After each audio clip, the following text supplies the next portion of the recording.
sahabat Pijar TV. Bertemu dengan saya kali ini Yosi Mokalu dan ini saya Yemi Watapea dan kita lagi ada di Pijar TV.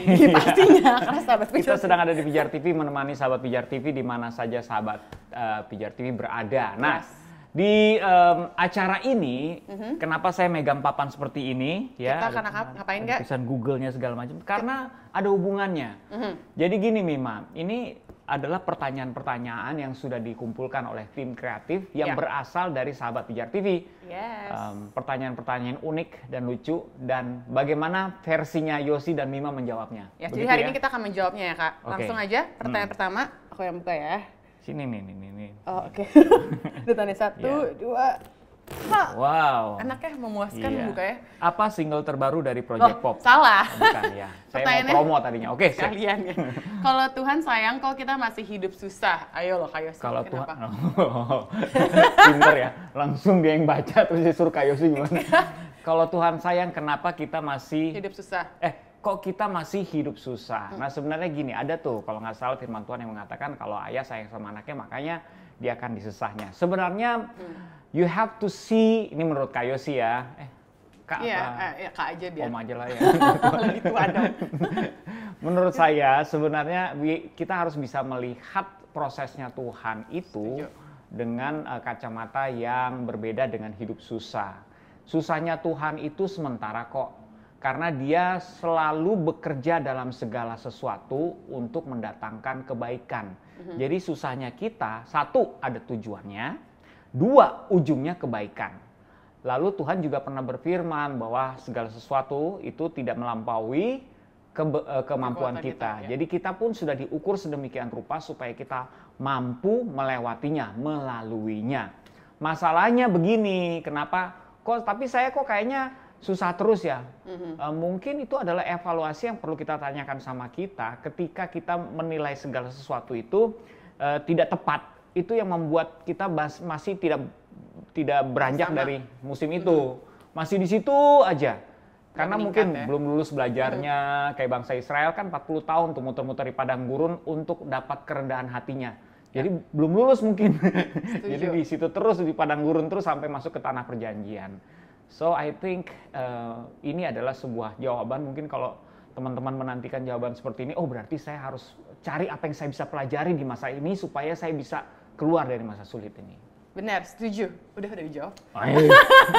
Ya udah, enggak aku setuju. Paling nambahin aja, kalau misalkan kita percaya sama Tuhan, kita percaya Tuhan nggak pernah memberikan sesuatu yang lebih kuatan kita. Dan kalau misalkan kita lagi mengalami masa susah, Tuhan pengen kita mengandalkan Dia.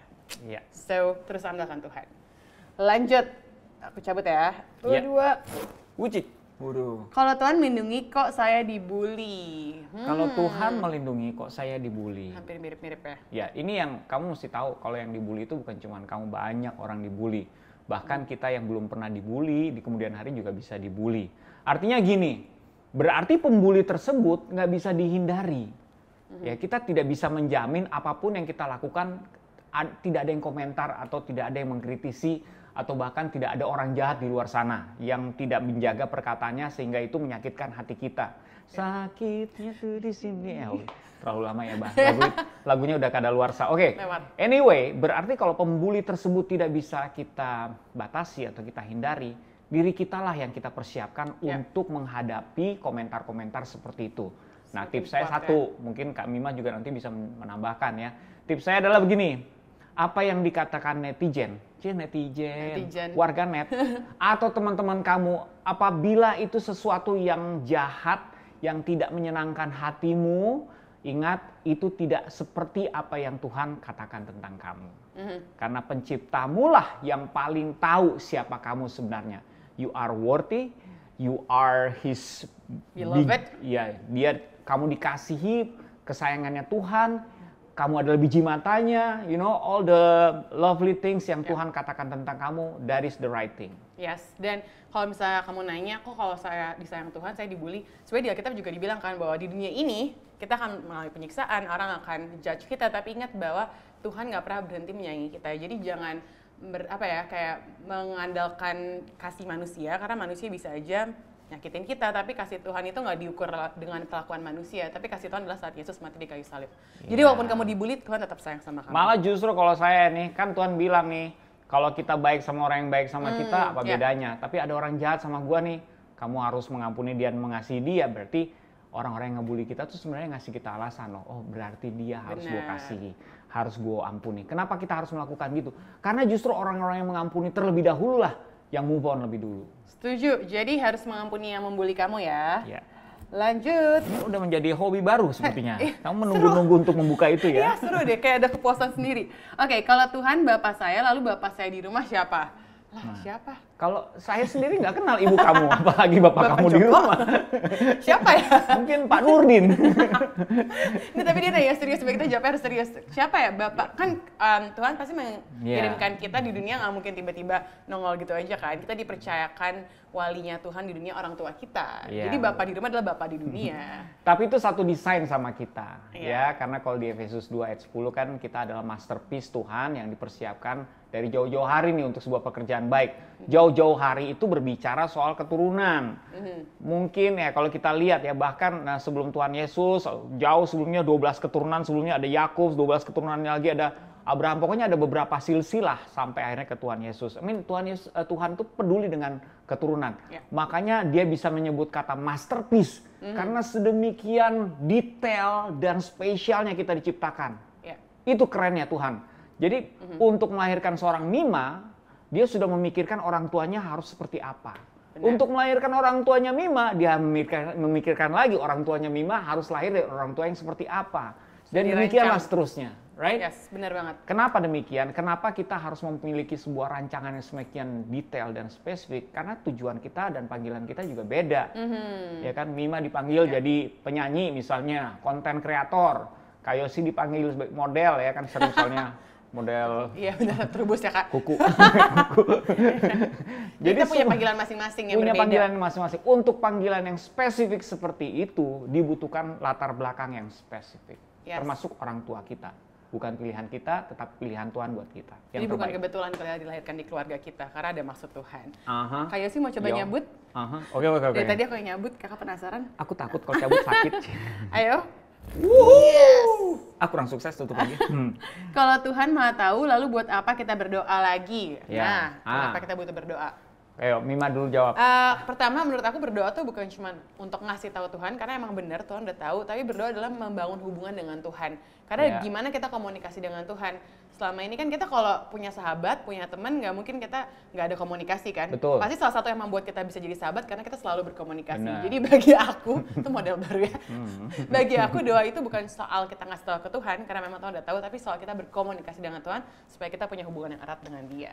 Exactly, saya senang sekali jawabannya Mima ya, karena itu benar banget. Gini deh, kamu punya temen, ya kan? Atau kalau yang orang tua punya anak, di mana saking deketnya kita sama teman atau anak kita udah tahu dia maunya apa, ya kan? Tapi tanpa ngomong udah tahu ya, cuma gini doang, udah tahu gitu karena terlalu dekat. Tetapi sometimes kita butuh mereka, kita suka tuh kalau mereka minta, mereka ajak kita ngomong, kita suka kan seperti itu. Sama seperti Tuhan, sebenarnya dia suka kalau kita punya relationship sama dia. Punya usaha. Kedekatan, kayak kita nih dekat. Kakak tahu kan kalau kayak gini aku mau apa? Tahu dong. Mau apa? Mau pipis. Enggak, aku mau buka ini. Oh iya. Udah next, ini hasilnya next gitu. Iya. Kirain kebelet ya udah. Bukan next. Jadi intinya Tuhan mau kamu punya hubungan dengan Dia. So kalau kamu belum punya hubungan, ayo mulai hari ini bangun hubungan sama Tuhan. Next, aku lagi ya. Iya. 1, 2, hop. Wah, nggak rapi. Tutup lagi. Oh iya. Udah nggak apa, bisa kebaca kok. Kalau orang Kristen kelakuannya lebih kalau orang Kristen kelakuannya lebih parah dari orang dunia. Ini bukan pertanyaan ya udah. Ya mungkin kenapa sih orang Kristen kelakuannya lebih parah gitu. Kok tahu? Gitu. Maksudnya kita ya. Kenapa tuh Kak? Sebenarnya gini, kamu harus ada standarnya nih. Kalau secara umum memang nggak tahu ya, kan harus kalau cuma berdasarkan orang-orang yang kamu kenal bisa jadi demikian. Karena namanya juga orang Kristen, sama sebenarnya dengan yang lain. Manusia juga kita. Masih belajar aja ya, maksudnya tidak semua orang itu langsung suci dan kudus, enggak semuanya Makanya kalau Tuhan mengajarkan kita untuk mengampuni orang untuk dosa yang sama sebanyak mungkin dalam satu hari, itu artinya karena Tuhan sendiri tahu pencipta kita. Manusia itu kecenderungan loh melakukan hal-hal jahat sejak kecilnya. Itu ada ayatnya ya. Jadi kecenderungan manusia yang melakukan hal-hal jahat sejak kecilnya inilah Roma 12 kalau nggak salah ya. Yang membuat kita semua udah berdosa, udah jatuh dalam dosa, oleh itu kita butuh kasih karunia Tuhan kan. Iya, yang membuat kita harus selalu belajar supaya menjadi lebih baik lagi gitu ya. Cuman memang dan berarti kamu ketemunya kasihan ya, kebetulan ketemunya sama yang jahat-jahat, karena banyak juga kalau orang Kristen yang baik-baik ya. You have to know this, people who knows better doesn't mean do better. Banyak orang yang tahu firman Tuhan, belum tentu mereka melakukannya ya. Ya, kalau ini kamu bilang, masa sih kayak sih, coba lihat sekarang. Siapa sih yang nggak tahu peraturan lalu lintas? Semuanya tahu, tapi kalau lagi buru-buru, lampu merah ditabrak juga, ya kan? Benar. Siapa sih yang nggak tahu di bungkus rokok ada hati-hati bahaya kanker, udah pakai foto-foto yang serem lagi, tapi tetap merokok juga. So people who knows better doesn't mean do better. Yes, jadi intinya, tapi jangan menyamaratakan juga. Kalau semua orang Kristen jahat, karena kalau kita misalkan makan nasi, misalkan sekali nggak enak, apa seumur hidup kita nggak makan nasi lagi? Nggak semua nasinya nggak enak kan. Jadi intinya ya jangan menganggap bahwa orang Kristen sempurna, karena kita juga manusia. Kayak ada lagunya kan. Kita juga manusia. Kristen juga manusia. Kristen juga manusia. Jadi biasanya kita sehati. Jadi walaupun kita Kristen, ingat bahwa kita masih hidup di dunia ini, kita belum melayang. Jadi kita manusia berdosa juga. Tapi ingat jangan lihat ke manusia, tapi ngeliat ke siapa? Ke Tuhan Yesus aja. Karena Tuhan Yesus nggak akan mengecewakan. Setuju. Lanjut. Kakak lagi? Next. Oke, aku ya. Satu, dua. Kalau saya menikah beda agama. Ini pertanyaan lagi. Kalau menikah beda agama itu udah jelas banget. Aku sih belum menikah, Mim aja. Kebalik deh kayaknya. Udah jelas banget sebenarnya. Kadang-kadang pertanyaan kayak gini mungkin antara pengen tahu atau pengen konfirmasi gitu, tapi kan Alkitab jelas banget, terang nggak bisa bergabung dengan gelap. Jadi jangan coba-coba deh, karena kalau Tuhan ngasih tahu kita, itu untuk kebaikan kita juga. Tuhan tahu bahwa di saat kita terang bergabung dengan gelap, itu menyulitkan diri sendiri loh. Jadi ya menurut aku sih ini dia cuma mau dikonfirmasi aja, jangan gitu. Banyak kok anak-anak Tuhan yang masih available. Ya, ini pasti pertanyaan kayak gini bukan bicara soal hukum atau ribet ngurus pernikahannya. Karena kalau emang sudah kebelet kadang-kadang nekat juga ke luar negeri nikah, pasti ketemu jalannya. So saya sih cuma bisa kasih tahu bahwa yang satu agama aja belum tentu pernikahannya beres, ya kan? Apalagi yang beda agama. Biasanya kalau bawa-bawa agama sebenarnya yang dibicarakan adalah landasan atau values-nya sama atau tidak. Sehingga ketika kita punya masalah, kita bisa lari kepada landasan yang sama, komitmen yang sama, dan juga nilai-nilai kasih yang sama. Kalau misalnya berbeda, agak sulit tuh membahas perbedaannya kayak gimana. Dan gitu kalau ada masalah bisa lari ke Tuhan yang sama ya. Dan aku yakin kalau misalkan kita jadiin Yesus pusat segala-galanya, hubungan itu akan bertahan. Tapi kalau Yesus bukan pusatnya, susah tuh punya hubungan yang langgeng. So ya, saya masih single jadi coba. Kenapa sih itu promosi? Nggak ada di pertanyaannya loh. Ya lanjut, next. Kalau saya, kakak, kalau saya mencuri untuk kasih makan anak saya yang kelaparan. Gimana tuh, boleh nggak katanya? Mencuri untuk kebaikan. Jadi begini, saya nggak merasa bahwa mencuri adalah sebuah ajaran yang Tuhan ingin kita lakukan. Karena Tuhan tidak mengajarkan kita untuk mencuri. Tuhan mengajarkan kita untuk bergantung kepadanya. Masalahnya begini, ini analogi yang paling gampang adalah begini, karena saya nggak bisa terlalu yakin dengan nasihat di mana saya sendiri belum pernah mengalaminya. Saya harus karena anak saya kelaparan saya harus mencuri, tetapi saya pernah mengalami atau juga pernah mendengar cerita-cerita bahwa orang-orang yang mengalami kesulitan keuangan terutama ya banyak yang gagal mengalami mujizat atau kebaikan Tuhan. Karena pada saat mereka berdoa, mereka juga melihat kemungkinan yang lain. Jadi misalnya, mungkin kalau yang ini mencuri, ada juga yang melihat kemungkinan yang lain seperti meminjam. Kalau saya percaya, kalau kita percaya Tuhan kita kaya, sebenarnya Tuhan tuh tidak sulit untuk menolong kita. Amin. Ya kan? Benar. Cuman memang timingnya Tuhan, waktunya Tuhan, dan sesuatu yang Tuhan ingin kita dapatkan kadang-kadang bukan sekedar makanan saja, tetapi spiritual juga, makanan roh juga gitu loh. Ada sesuatu yang harus kita pelajari sehingga melalui pengalaman tersebut kita jadi semakin percaya sama Tuhan bahwa benar, kalau anak saya tidak akan sampai kelaparan kok. Tiba-tiba di saat-saat terakhir Tuhan menyediakan makanannya. Karena pada saat kita jatuh tidak sampai tergeletak. Kata tergeletak itu ketika kita jatuh mengenai tanah kan, menyentuh tanah. Jadi kalau analoginya seperti itu, jatuh sebelum kena tanah, Tuhan sudah nolong kita. Nah, masalahnya kita suka nggak tahan, jatuh itu serem kan, aduh anak saya kelaparan nih, aduh anak saya kelaparan, aduh. Lalu datanglah bisikan-bisikan tersebut yang pro dengan keinstanan, yaitu ya udah daripada nunggu Tuhan nolongnya lama, colong aja tuh ada makanan gitu. Dan mengandalkan kekuatan sendiri ya, karena itu kan logika manusia kan, udah deh daripada anak gue mati, mencuri aja. Gitu. Jadi aku setuju sih sama Kak Yosi, maksudnya pertanyaan kan kalau Tuhan sayang kok saya masih susah dan ini tadi, kenapa kebaca ini ya? Dan ini tadi, kalau saya mencuri untuk anak saya gimana, boleh nggak? Sebenarnya intinya kita udah tahu bahwa di dalam 10 perintah Allah aja dibilang jangan mencuri. Tapi kan ini kan soal anak kan, Tuhan tuh lagi mau ngetes iman kita juga. Di saat kita kepepet, apakah kita tetap menuruti firman-Nya atau kita berdosa aja karena lebih pentingin perasaan kita, karena perasaan kita kan bisa salah, tapi Tuhan selalu menolong tepat waktu. Yang nggak dilarang tuh mencuri pandang. Ya biasanya kalau misalnya naksir kan kalau udah nikah dilarang dong mencuri pandang. Oh iya, ini buat single, buat Mima, curi pandang boleh. Tapi jual mahal ya. Misalnya cowok cakepnya sebelah sana ngeliatnya cuma gini dong. Benar. Gitu. Ini jadi ganti topik ya. Lanjut. Oke. 1, 2, ha. Heis. Kalau saya tidak beri persembahan di gereja tapi sumbang pelayanan, boleh nggak? Ini soal uang nih.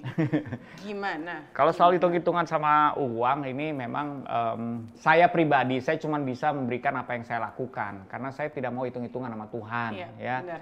Dia nggak hitung-hitungan sama kita kan? Betul. Kan sekarang nggak usah ngomongin persembahan, orang perpuluhan aja masih banyak yang mempermasalahkan. Ya kan, wah itu kan perjanjian lama, wah itu kan karena ada bangsa Lewi dan segala macam yang dulu mereka tidak bekerja dan melayani Tuhan sehingga tanggung jawab bangsa Israel untuk memberikan perpuluhan buat membiayai mereka dan juga janda-janda. Nah, kita nggak usah jauh-jauh ke sana deh. Saya sesederhana ini, ya. Semua yang kita miliki itu punya Tuhan sebenarnya. Setuju. Semua yang kita miliki, baju, celana, sepatu, semuanya itu punya Tuhan. Bahkan hidup kita itu punya Tuhan sebenarnya. Jadi kita nggak punya alasan untuk pelit sama Dia. Kalau cuma diminta 1/10-nya buat pelayanan di gereja, I'll just give it. Minta persembahan, I'll just give it. Pokoknya segala sesuatu yang kita berikan, kalau berdasarkan pengertian ini bahwa Tuhan yang memberi ya, itu segala sesuatu yang kita miliki dari Tuhan oleh Tuhan. Iya, dan kita mulai bersyukur karenanya, kita tidak akan pelit, kita akan murah hati. Benar sih, dan untuk untuk mengingatkan kita juga kalau kita nanya gini, sebenarnya kita berarti udah hitung-hitungan juga kan, karena kan kita mikir motivasinya udah kalau nggak ngasih boleh nggak ya. Jadi sebenarnya intinya sih Tuhan mau kita memberi dari hati yang gembira, ingat nggak? Iya. Tentang janda yang miskin, dia cuma ngasih dikit, tapi kata Tuhan pemberian dia lebih menyenangkan. Jadi intinya kalau kamu mau ngasih, mendingan gak usah ngasih kalau terpaksa, ya nggak sih Kak? Iya betul. Nah jadi gini, kita juga akan mempertanyakan gitu kan, kalau misalnya persembahan aja kamu hitung-hitungan, pelayanan kamu motivasinya apa? Iya. Benar. Ya kan, karena bukan cuma persembahan yang Tuhan lihat ya. Sekarang itu kurban bukan kurban bakaran, tapi kurban yang hidup. Yes. Tuhan tuh ngomongnya kurban yang hidup, bukan kurban bakaran. Hidup berarti kita bisa berguna buat orang lain. Ya betul, hidup juga bisa. Lo emang iya kan? Biasanya aku rasa kayak kuat banget. Tapi bagus, benar, setuju. Emang benar, hidup tuh jadi nggak cuma uang doang kita berikan, tapi hidup kita. Tapi uang aja hitung-hitungan, gimana mau yang lain? Betul. Uang kan cuma salah satu yang Tuhan pakai buat kita menjadi saluran berkat. Selain memberkati kita, juga memberkati orang lain. Sama halnya dengan pelayanan. Yes, jadi jangan hitung-hitungan, percaya bahwa saat kita memberi, Tuhan pasti memperhitungkan. Amin. Lanjut.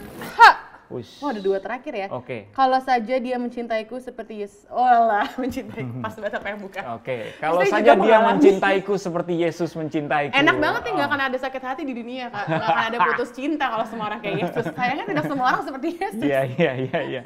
Ini gimana? Ini pernyataannya kayak retorikal ya. Kalau saja dia mencintaiku. Apakah perlu dijawab? Nggak gini. Pertanyaan-pertanyaan seperti ini ya, memang kita ingin menemukan seseorang. Selalu ingin menemukan seseorang yang memiliki kemampuan mengasihi sedalam dan seluas itu. Seperti Tuhan Yesus, right? Tapi saya selalu bilang begini, kesepadanan itu berasal dari diri kita. Bukan kita mencari orang lain. Karena mentang-mentang Tuhan menyediakan penolong yang sepadan, berarti kita juga harus mencari penolong yang sepadan. Ya. Dan seringkali kita menunjukkan kesepadanan tersebut adalah kelemahan kita. Kalau kita mencari orang yang bisa mencintai kita seperti Yesus mencintai kita, pertanyaan terlebih dahulu adalah apakah kita sudah mencintai orang lain seperti Yesus mencintai? Yes, benar banget. diri kita. Iya. Kalau kita tidak mampu, ngapain nuntut orang lain seperti itu? Setuju. Beresin dulu aja kali dirinya. Ya sekarang seringkali kita pengen orang mencintai kita kayak Yesus, tapi kita sendiri udah mencintai orang lain kayak Yesus nggak. Dan pertama kita nggak boleh memenuhi diri kita dengan cinta orang. Karena kasih manusia, ini kan kakak udah nikah nih, kasih istri nggak akan cukup memuaskan kan walaupun udah nikah. Karena hanya Tuhan aja yang bisa memuaskan diri kita gitu. Jadi banyak anak-anak muda yang single, mereka mikir gini kan, oh kalau udah nikah baru gue bahagia. Terus pas udah nikah, oh kalau gue punya anak kali baru gue bahagia. Tapi pas punya anak masih kurang bahagia, karena apa? Karena mereka nggak puas sama kasih Tuhan. Tapi saat kita udah dipenuhi oleh kasih Tuhan dan udah kelimpahan sampai keluar kasihnya, kita bisa kasih cinta itu ke orang lain. Luar biasa, Mima memang sudah utuh nih. Sudah siap ya Kak ya? Sudah siap ya. Kode lagi. Ya yang terakhir Kak Yosi. Oke, yang terakhir ya. Gak kerasa ya? Tambah lagi dong. Oke, berhubung dalam bahasa Manado saya tutup lagi. Bacain dong. Kalau saja Yesus masih hidup di dunia ini. Kalau saja ya. Kalau saja. Saya juga pengen bertemu langsung. Ini pasti yang punya penyakit langsung nyari Yesus ya, karena mujizatnya ditunggu ya, keselamatan. Tapi ya sebenarnya Yesus itu tetap ada dalam hati kita, bukan? Jadi memang tidak, kita selalu berharap segala sesuatu itu bentuknya real, ya, karena kita bisa lebih yakin sama yang terlihat. Tetapi percayalah, yang spiritual it's real, ada dalam hati kita. Roh Kudus ada dalam hati kita. Tuhan Yesus ada dalam kehidupan kita. Dan tadi kakak mention Roh Kudus kan, kalau Yesus nggak naik ke surga, Tuhan nggak mengirimkan Roh Kudusnya. Jadi Yesus naik ke surga supaya Roh Kudus dicurahkan ke kita dan kita bisa menunjukkan buah-buah roh, yaitu kasih, sukacita, damai sejahtera ke orang sekeliling kita. Dan kalau ada Yesus, jadinya kan orang mengandalkan Yesus aja kan. Nah sekarang Yesus mau kita jadi saksi atau representatifnya Yesus. Betul. Nah masalahnya begini, kenapa kita suka tidak merasakan kalau memang ada Roh Kudus, kalau memang ada Yesus dalam kehidupan saya, kok saya tidak merasakannya? At least merasakannya lah, kan nggak kelihatan gitu. Masalahnya begini, sebenarnya Tuhan ada ataupun roh yang ada di dalam kita, Roh Kudus ya, we're talking about Roh Kudus itu sudah setiap hari senang sekali mau merubah dan membentuk kita.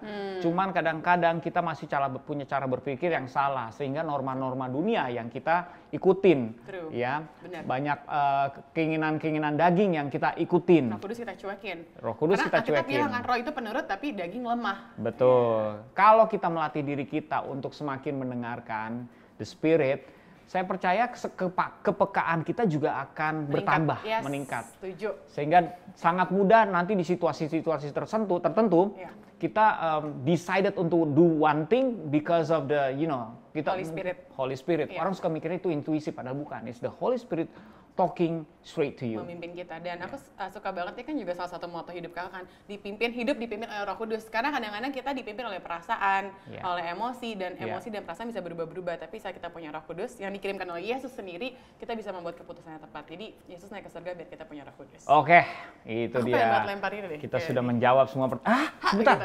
Masih ada ya? Masih ada di belakang panjang ternyata. Saya buka ya. Kirain. Tertipu kan? Nah, biar kayak keren gitu kan. It's a wrap! Serat, apakah sudah terjawab oleh kita? Kalau belum atau mau nanya lagi, bisa langsung aja nanya ke nomor yang di bawah ini. Emang akan keluar ya? Iya, ini dia tuh, pas banget tuh. Oh, iya. Dan mereka akan menjawab dengan senang hati, karena kita juga senang banget ya bisa jawab pertanyaan kalian. Yang pasti kita akan kembali hadir, mungkin bukan dengan Mima dan Yosi, atau mungkin kita akan balik lagi ya. Tapi semoga dengan kita. Iya, siap. Tetapi jangan berhenti memberi pertanyaan. Sama tim kreatif dari Pijar TV akan dikumpulkan dan kembali dia akan menghadirkan orang-orang yang punya kompeten untuk menjawab tentunya. Dan semoga semuanya diberkati dengan jawabannya. Oke? Yes. Sekali lagi, thank you for watching dan salam terang bagi Indonesia. Yeay! Konfeti.